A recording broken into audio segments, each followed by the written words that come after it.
Hi, my name is Scott Moles. I'm an artist and designer from South East London. How I got into creative arts and prophetic arts was it was God divine, should we say. I was taking a group of ladies to a prophetic art weekend that I was invited to, but I was mainly the driver.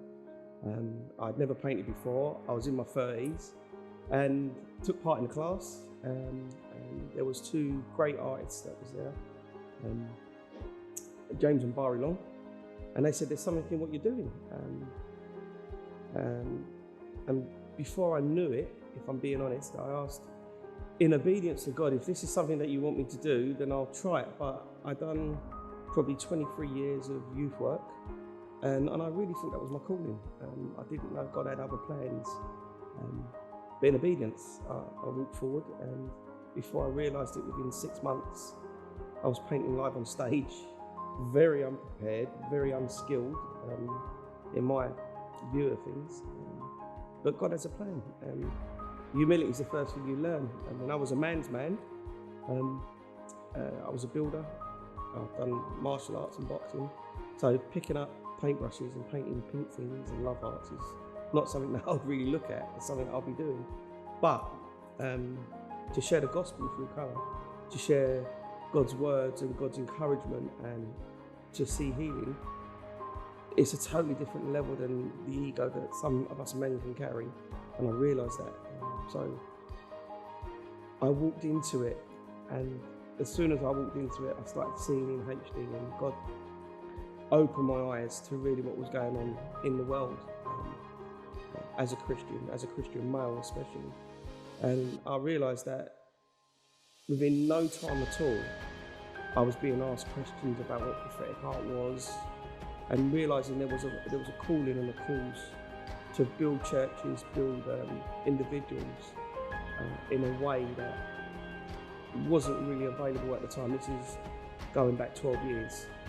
And since that time, God has really opened up the doors and really opened up creativity in such a way that God gave me visions of, but I really didn't realise the impact that He's having right now. So this is the season for this movement, and I'm just happy to be a very small part of God's grand design in all of this.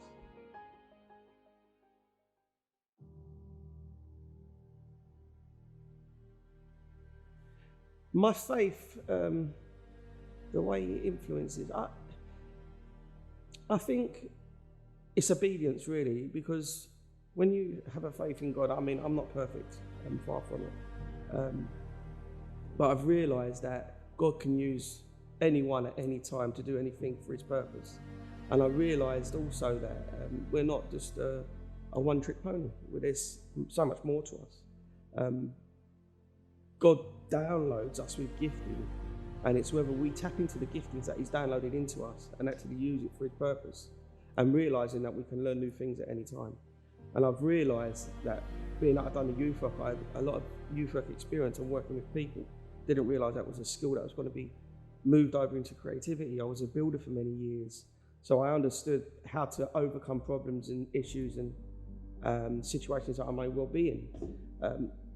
And obviously I was brought up on a rough estate in South East London, which has also helped me to understand that sometimes what you have in your hands is more than enough. You don't need to equip yourself with stuff that is irrelevant. An idea is one of the most powerful things you can have to start with.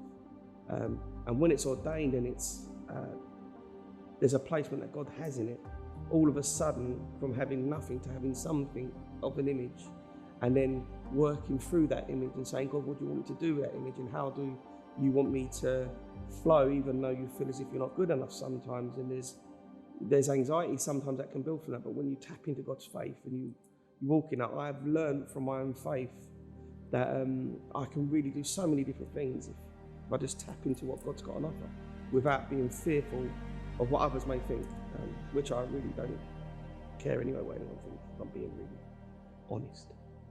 The place of visual arts in the church today is so important in the fact, if you just look at society as a whole, everything, if you look at Instagram, Facebook, I'm just using these as publications of what people are looking at the moment. Everything is virtually visual. Remember, before the language became language, before an alphabet became an alphabet, it was first a shape. It was first an image. We transpose image into a language. We gave it sound, we gave it a voice, we gave it more than what it was than just being an image. But first it was an image. Without image, you lose the effect of the power of what visualization is.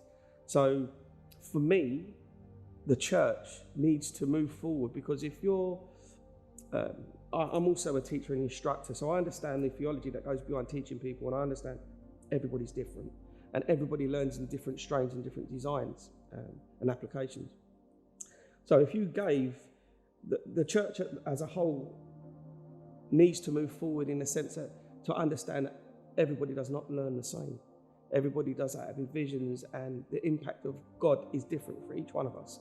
Some of us are in tune spiritually, some of us can read a book and get the information they want from it. Some people need to see more, and using the language of image to share the gospel and using it as worship, as healing, as movement and flow, just like in dance and in sound.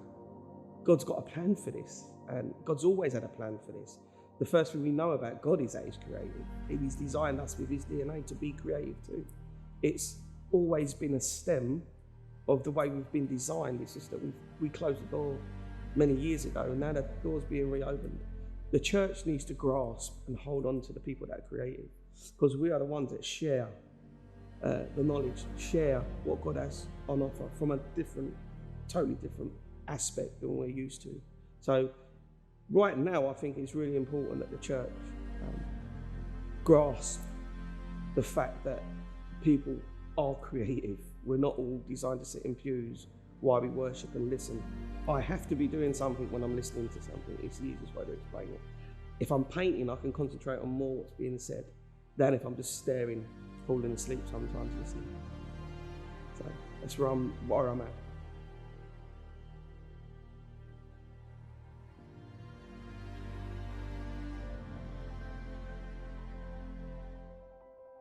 Right, my advice to someone just wanting to step into creativity within the church and prophetic art would be this: do it. Don't think about it. If God's put it on your heart and your spirit to share the gospel in colour, do it. God will equip you, God will build you, God will encourage you, God will facilitate, He will open doors. But the first obedient lesson you must do is just step forward. If you for one moment doubt yourself, you're not doubting God. You need to look at God, what He's got to offer you, and step into His level of understanding. We've all got insecurities as artists because we're visual, everyone's watching us. And that can be the greatest fear that society's given us. We are learning from a kingdom perspective, not a school aspect. School teaches us to learn a certain way, but the kingdom teaches us how to learn and to walk into a place where we're driven by purpose by God. And because we're driven by purpose, our elements are totally different than the way we've been taught. So we need to walk within that kingdom way of thinking. So for me, you need to just be,